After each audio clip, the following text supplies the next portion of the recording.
सहरको एउटा साँगुरो कोठा जहाँ भित्ताहरू चर्किएका छन्, जसरी मेरा सपनाहरू चर्कन्छन् कहिलेकाहीँ। छानाको कुनोबाट चुइने पानी जस्तै दुःखहरू साना साना थोपा बनेर झर्छन्। म त्यही थोपा टिपेर हरेक बिहान नयाँ साहस पाउँछु। सपनाहरू यहाँ सिलिन्डर ग्यास जस्तै छन्, बिस्तारै सकिन्छन्, फेरि भर्नुपर्छ।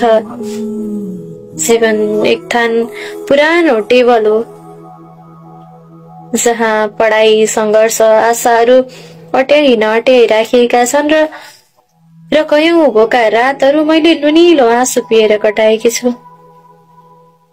बाको संघर्ष, आमाको गुन्द्रुकको बट्टा र गाउँको सम्झनाहरू यिनै हुन् मेरो जीवनलाई न्यानोपन दिने घाम।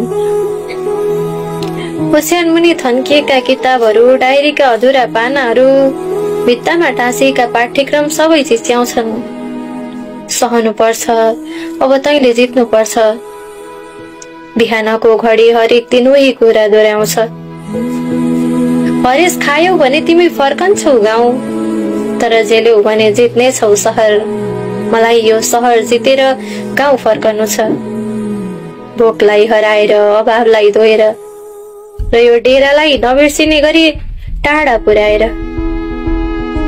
राति काम नस्ताएका आशाहरूले मलाई निदाउन दिँदैनन्। सहरभरि उज्यालो छ, तर मेरो कोठाको उज्यालो अझै बल्न बाँकी छ।